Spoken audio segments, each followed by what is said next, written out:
Martın 3-də Azərbaycan Respublikasının Baş naziri Əli Əsədov ölkəmizdə rəsmi səfərdə olan Qazaxıstan Respublikasının Baş naziri Oljas Bektenovla görüşüb. Hökumət başçılarının təkbətək danışıqlarının ardınca hər iki ölkənin nümayəndə heyətlərinin iştirakı ilə görüş davam etdirildi. Görüşdə iki ölkə arasında faydalı əməkdaşlığın daha da möhkəmləndirilməsinə sadiqliyi ifadə olundu. Baş nazir Əli Əsədov azala məxsus təyyarənin Aktau yaxınlığında qəzaya uğramasından sonra axtarış xilas etmə əməliyyatının aparılmasında Qazaxıstan hökumətinin operativ reaksiyasına görə təşəkkürünü bildirdi. Habelə fəlakətin səbəblərinin araşdırılmasında köməyə görə Baş nazir Oljas Bektenova minnətdarlıq ifadə olundu. Qarşılıqlı səfərlər və yüksək səviyyədə görüşlər fonunda ölkələr arası münasibətlərin bütün spektri üzrə səmərəli fəaliyyətə zəmin yarandığı vurğulandı. Müzakirələr əsnasında kənd təsərrüfatı, iqtisadi ticari əlaqələrin yüksək səviyyədə olmasına diqqət çəkildi. İki ölkə arasında 2024-cü ilin sonuna 21% təşkil edən tranzit yük daşımaların həcminin artımından məmnunluq ifadə olundu. Məlumata görə dəmir yolu ilə tranzit daşımaları 33% artıb.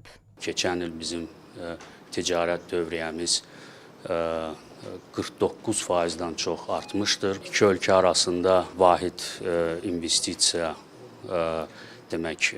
fondunun yaradılması haqqında danışıqlar yekunlaşdırılmaq üzrədir. Energetika sahəsində bizim çox yaxşı əməkdaşlığımız var.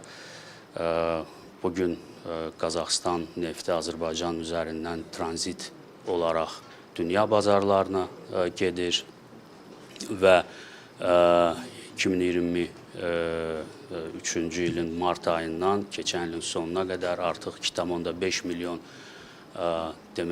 ton neft tranzit kimi Azərbaycan üzərindən keçmişdir. Ötən ilin yekunlarına əsasən qarşılıqlı ticarət həcmi təqribən 500 milyon ABŞ dolları təşkil edib. Nazirlərin görüşü çərçivəsində iki ölkənin iqtisadi inkişaf səviyyəsi və potensialı nəzərə alınaraq qarşılıqlı ticarət həcminin artırılması üçün bundan sonra da birgə səy göstərmə niyyəti təsdiqləndi. Bu məqsədlə əməkdaşlığın inkişafına dair 2022-2026-cı illər üçün kompleks proqramın icrasının vacibliyi vurğulandı. Bundan başqa Azərbaycanla Qazaxıstan arasında elm, təhsil, səhiyyə, idman sahələrində uğurlara da diqqət çəkildi, perspektivlərlə bağlı danışıqlar aparıldı.